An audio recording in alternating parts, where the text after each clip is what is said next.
righty, our guest today is a 6-foot guard from the University of Iowa, the NCAA all-time Division I scoring leader, the first pick of the WNBA draft, WNBA assist leader, all-star, and 2024 WNBA Rookie of the Year. Stop everything you're doing because Caitlin Clark just set the tone for 2025 in the most epic way possible. The basketball superstar, queen of clutch, and face of the sport kicked off the year as the first guest on the New Heights podcast. Yes, Travis and Jason Kelce brought in the biggest star in sports today, and Caitlin did not hold back. From jaw-dropping career revelations to her mindset after an unforgettable season, this interview is packed with moments that will leave you speechless. She's the most requested guest in the history of our show, and the Time Magazine Athlete of the Year, Miss Caitlin Clark. Please welcome everyone. Yeah. But wait, what's Caitlin's take on the pressure of being a sports icon? What's next for her skyrocketing career? And why is everyone buzzing about that one comment she made about the NBA? Sit tight, because we're breaking it all down right here, right now. Are you ready? Let's go. I appreciate it. I'm excited. I don't get excited about many things, but this is at the top of my list, so. We made it. The Kelce brothers wasted no time setting the stage, kicking off the show with their signature humor. Jason and Travis dove straight into Caitlin's staggering list of achievements, from dominating the court as the most electrifying player in college basketball to becoming a household name. And let's face it, when two NFL superstars are cracking jokes about how your resume makes theirs look short, you know you're in a league of your own. It was the perfect icebreaker, setting the tone for an interview packed with substance and surprises. How many accolades did we leave off? How many accolades do you have right now at this point, Caitlin? I think you might have made some up. I don't know. Yeah, well, I don't think so. I'm pretty sure on that. I feel like you're kind of like Wayne Gretzky for basketball right now. Gretzky. The amount. If you go to the Wikipedia page and you look at like the list of like awards and achievements, it's like endless. It is. Yeah, we had to limit it to this list just to get the show started. I appreciate it. Thank you. And guess what? Jason wasn't exaggerating. Caitlin achieved at least 40 records and honors during her senior season at Iowa and shattered a staggering 62 records during her freshman WNBA season. And that's not even counting all her accolades from her first 3 years of college. Is there any accomplishment, I guess, of all these accolades that has meant the most to you? Oh, gosh. That's a good question. Well, I'd give you the answer my mom would say is probably academic All-American. She was proud of me for being a good student in college. So that's that answer. Nobody Love talks that about answer that. from Mom. That's what I'm talking about. I did all right in school, so hung in there. But other than that, I mean, they're all cool, but you don't really care. It kind of just comes with it. It comes with having fun. And her list of achievements is so extensive that Wikipedia had to create a separate page just for Caitlin's records and honors. Let that sink in.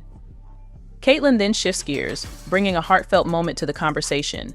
She shares how her mom is over the moon about her being named an academic All-American, a title that, to her family, holds just as much value as her dominance on the court. Caitlin explains that all these accolades are simply byproducts of putting in the work and genuinely enjoying the game. Breaking records? That was never her aim. Athlete of the Year was cool too, just because you see the list of like all the athletes that they've had prior to me, and a lot of those people I idolized growing up, and LeBron's been the only other basketball player. So, and it's cool as a woman, like they haven't had many females on the cover too. So for women's sports, it's kind of special, but you know, just kind of comes with playing the game and having fun, as you guys know. But then comes the gold. Caitlin opens up about what she believes is her coolest achievement so far. Ever humble, Caitlin gracefully brushes aside the spotlight on her Time Athlete of the Year honor. For her, it's not just a personal accolade, it's a win for women's sports as a whole. She emphasizes how this recognition highlights the progress being made across the board, from packed arenas to skyrocketing viewership. Caitlin's perspective is clear it's bigger than her, and that humility is exactly why she continues to be such a beloved figure, both on and off the court. That's right. How long have you been a part of the kingdom? I'm sorry, Jason. Not to crush apologize to me. I'm honorary member. I'm a Midwest kid, so there's this picture that's been circulating a couple years ago when I was on Peyton Eli's Monday Night Show, where I'm in a full Chiefs outfit. I had family in Kansas City, and I grew up in Des Moines, Iowa, which is only 3 hours from Kansas City. So that's just the closest NFL team. So my dad was a big Chiefs fan growing up. The conversation takes a fun turn as Caitlin's fandom for the Kansas City Chiefs comes into play. She lights up talking about her admiration for the team and how she's been following their incredible run since she was a kid. And of course, with Travis Kelce right there, the banter practically writes itself. People think I'm like a bandwagon Chiefs fan. I'm like, no, I was there before Patrick and Travis. Like I love it. We were ride or die. So we've been big fans, and now obviously all the success you guys have had has made it a lot of fun for us. What was your childhood like? My brother loved Tony Gonzalez. Like that was Tony his guy. G. Yeah. What a guy. So He was the chief. We would go to like one game a year growing up with my cousins down in Kansas City. That's so and we fun. still try to go. We went to the Christmas Day game last year. I think the year before you might have played on Christmas Eve, maybe. We went to that. We were sitting outside for that one. My toes were like about to fall off. My fingers about to fall off. I don't get how you guys play in that type of weather, but it's fun. And like obviously we got heaters on the sideline. They let us cheat. Arrowhead's not too bad. Jason teases Caitlyn, asking, how long have you been part of the Kingdom? Caitlyn responds, I'm an honorary member. I'm a Midwest kid. She goes on to explain how there's a picture circulating from a few years ago when she was on Peyton and Eli's Monday night show wearing a full Chiefs outfit. Caitlyn shares that her family's from Kansas City, and growing up in Des Moines, Iowa, just 3 hours from Kansas City, meant the Chiefs were the closest NFL team. My dad was a big Chiefs fan growing up, Caitlyn adds. I got some time. So hopefully I can make it to a Chiefs game here soon. Maybe a playoff game or something. So I'll tell you what, we punched our ticket, so we're definitely we're gonna at least have. I would assume we at least got one at Arrowhead, but you know, you're invited to them all. So all right, appreciate you guys. Thank you so much. From her fondest game memories to the Chiefs' relentless drive, it's clear Caitlyn isn't just a basketball phenom. She's a diehard sports fan through and through. No, it was always a big deal. My dad always had them on, whether we were in the basement, whether we were upstairs. A lot of times my family would be cooking. My mom is like the best chef of all time. So she would oftentimes make really good food while we were watching, but that's what I really looked. Despite all the revenue she helps generate, she's only making $76,000 a year. Let that sink in. The WNBA has a gold mine in Clark, but they're paying her like she's working the concession stand. It's a harsh reality. They might not have noticed, but Caitlyn Clark doesn't just play basketball, she changes the game. Whether the league likes it or not, the fans are here for her. The numbers don't lie, and neither does the passion she brings to the court. So, WNBA, it's time to wake up, pay her, celebrate her, or watch her take her talents elsewhere. And we all know who would be losing in that scenario. Last season, Caitlyn Clark didn't just play basketball, she transformed it into a national event. From sold-out arenas to skyrocketing viewership, the numbers were jaw-dropping. The Indiana Fever's home opener tickets hit $271 for the cheapest seat, more expensive than 29 out of 30 NBA teams' openers. Yes, you read that right. Caitlyn Clark playing in a WNBA game generated more buzz than the NBA's biggest stars. For context, $271 could get you a decent seat at an NBA game or nosebleeds at a Caitlyn Clark showcase. Talk about priorities. It's not just ticket prices. Clark reportedly added $36 million in revenue for the city of Indianapolis alone since being drafted. Let's be clear, that's not just the team, that's the city, restaurants, hotels, local businesses. They're all cashing in. Meanwhile, Clark herself gets pocket change compared to her impact. Fans are scratching their heads, wondering how the league justifies paying her the same as players who, respectfully, couldn't sell out a high school gym. Social media exploded when it was revealed that Caitlyn Clark is responsible for 25% of the WNBA's total revenue. One player, 25%. The reaction was a mix of awe, outrage, and sarcasm. Comments like Clark is the reason this league is still afloat. And how does she not have her own private jet by now started flooding in? But the WNBA's response? Crickets. Let's not forget the TV ratings. When Clark played, her games often drew more viewers than marquee NBA matchups. For example, one of her college games pulled in 3.2 million viewers, outpacing a Warriors vs. Celtics clash at 3 million. Yes, women's basketball outperformed the NBA, but instead of celebrating this monumental shift, critics and even some WNBA players found reasons to hate. The numbers don't lie, but the league sure does. The WNBA wants to act like its success is the result of collective growth, but let's be real, it's Caitlyn Clark dragging the league forward, kicking and screaming. Without her, those TV ratings plummet, those ticket sales nosedive, and those merchandise profits evaporate. The league should be bending over backward to keep her happy, not sticking to antiquated pay structures that scream, "We don't actually value you." Fans aren't blind to this nonsense.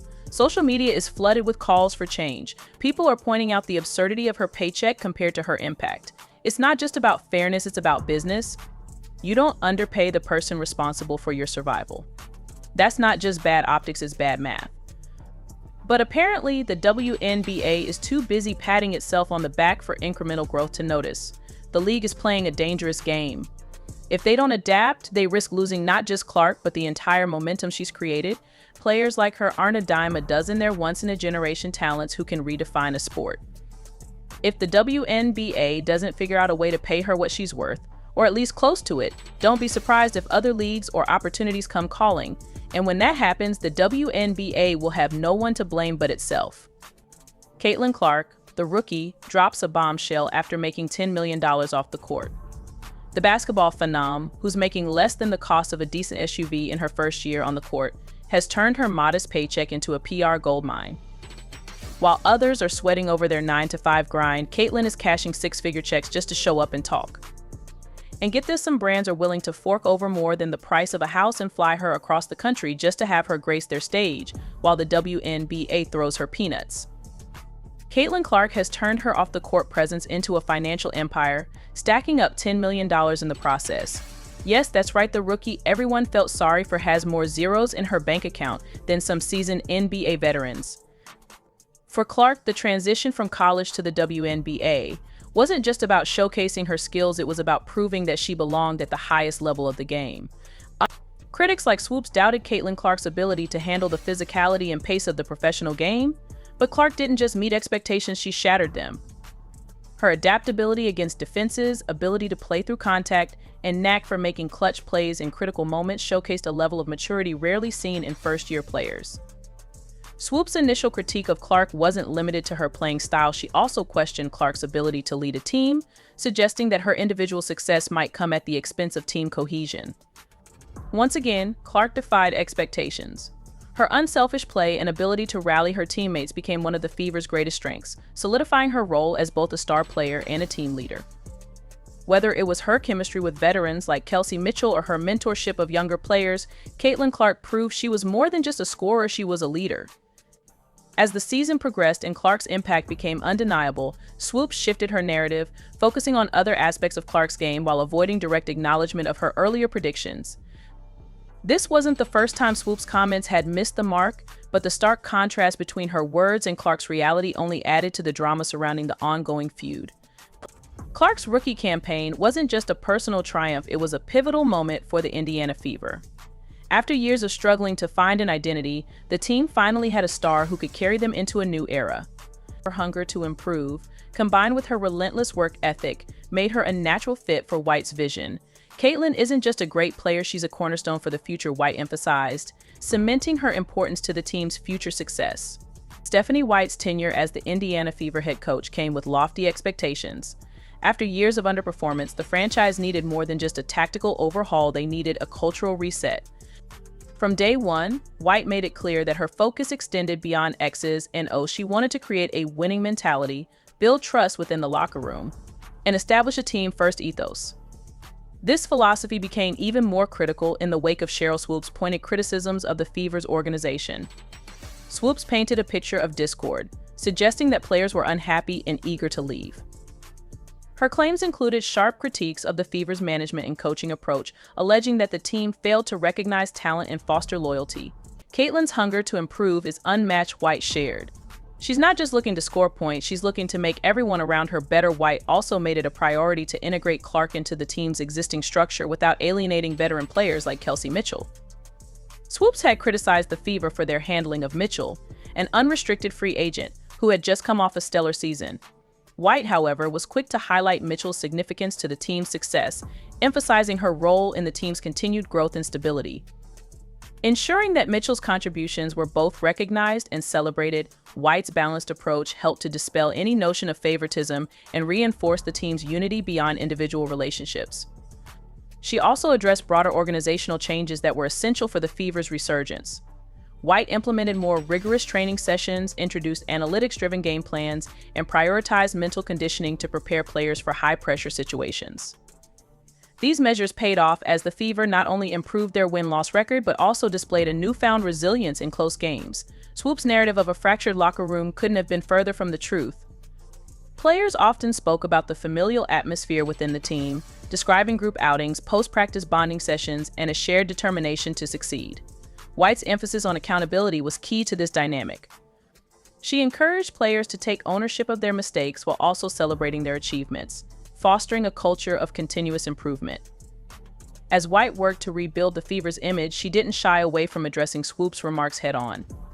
In a candid interview, she called out the inaccuracies in Swoop's statements, urging critics to look at the evidence rather than relying on hearsay.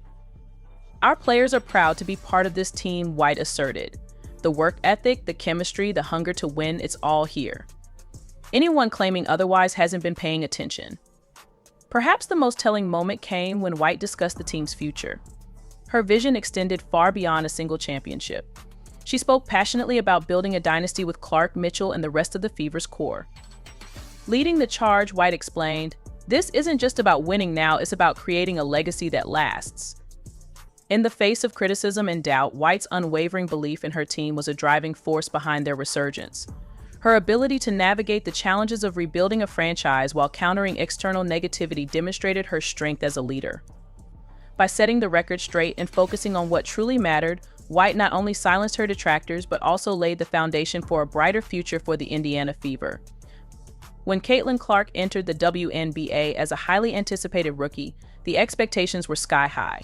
The Indiana Fever, in desperate need of a game-changer, had selected Clark in the draft, and everyone from fans to analysts had their eyes on her performance. But one particular voice echoed across the basketball community with criticism: Sheryl Swoopes. Swoopes, a legendary player and analyst, had been outspoken in her belief that Clark's game wouldn't translate to the professional level. She doubted that Clark's style would succeed in the WNBA and suggested that the transition would be more difficult than many anticipated. But Caitlin Clark wasn't just any rookie, she was a force of nature, an unparalleled talent who had already redefined college basketball with her incredible scoring, playmaking, and leadership at Iowa. So her ability to make plays from anywhere on the court was undeniable.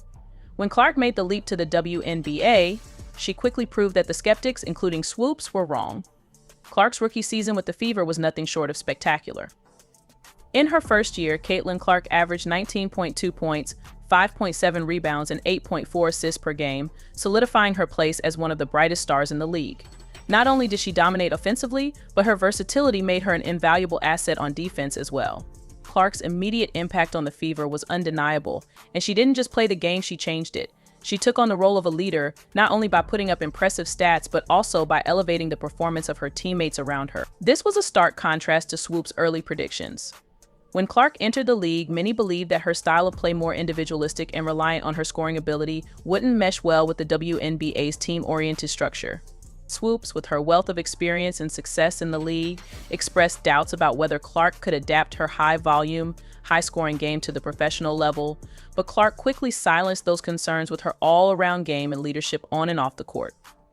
Caitlin Clark did more than just adapt to the professional stage, she thrived. Her rookie success was evident in her ability to contribute to every aspect of the game. She became the catalyst for the Fever's offense, setting the tone for the entire team. Her court vision and playmaking were exceptional, and her leadership on the floor helped guide the team to their first playoff appearance since 2016. While her numbers were staggering, it was her ability to make her teammates better that truly set her apart, showing that her impact went beyond individual achievement. Caitlin Clark's leadership qualities were evident from the start, and Stephanie White, the Fever's head coach, quickly recognized that Clark was capable of much more than just scoring points. White's belief in Clark's potential grew as the season progressed. The coach played an active role in shaping Clark's development, focusing on refining her skills and expanding her basketball IQ. White worked with Clark to improve her efficiency on the floor, particularly in decision-making and maximizing her impact on both ends of the court. As the season unfolded, Clark's confidence and maturity grew, solidifying her undeniable impact on the Fever. Caitlin Clark was named Rookie of the Year and made the All-WNBA First Team, achievements that cemented her place as one of the league's top players. Even more impressive, however, was how Clark handled the pressure and criticism from voices like Sheryl Swoopes. Rather than getting distracted by negativity, Clark let her play speak for itself. Stephanie White, who coached Clark closely throughout the season, praised her for her resilience and drive. Caitlin's not just focused on being great herself, she's focused on helping this team succeed. White said in interviews, Her growth as a leader has been incredible, and I'm excited to see how she continues to evolve as the Fever moved into the postseason. Clark's leadership was on full display throughout the season. She wasn't just a scorer, she was a floor general, a player who could make the right decision at the right moment. Her ability to facilitate the offense and set up teammates for success made her invaluable to the team's playoff run. While Swoops may have underestimated Clark's ability to thrive in the WNBA, it was clear the rookie was more than ready for the challenge. In the end, Swoops' criticism of Clark seemed misguided. Not only did Clark's game translate seamlessly to the WNBA, but she also became the centerpiece of the Fever's future success. Her growth from college star to professional leader was a testament to her work ethic, basketball IQ, and unrelenting desire to be the best. The contrast between Swoops' early predictions and Clark's actual performance couldn't have been more pronounced. Where Swoops saw limitations, Clark saw opportunities. Where others questioned her ability to adjust, Clark proved them wrong time and time again. With each passing game, Caitlin Clark continued to silence her doubters, including Sheryl Swoops. Her journey in the WNBA became a victory, not only for herself but also for the entire Indiana Fever franchise. It demonstrated that with the right leadership, talent, and work ethic, anything is possible. Stephanie White's sharp rebuttal serves as a powerful reminder that facts matter and leadership is grounded in truth. With Clark proving her doubters wrong and the Fever steadily improving, the future is undoubtedly bright for the team. This clash between WNBA icons highlights the power of resilience and growth. What's your take on this dynamic? Let us know in the comments below. If you enjoyed this breakdown, don't forget to like, share, and subscribe for more in-depth sports content. Stay tuned for part 2, where we'll unpack more of White's statements and explore how the Fever are making waves in the league this season.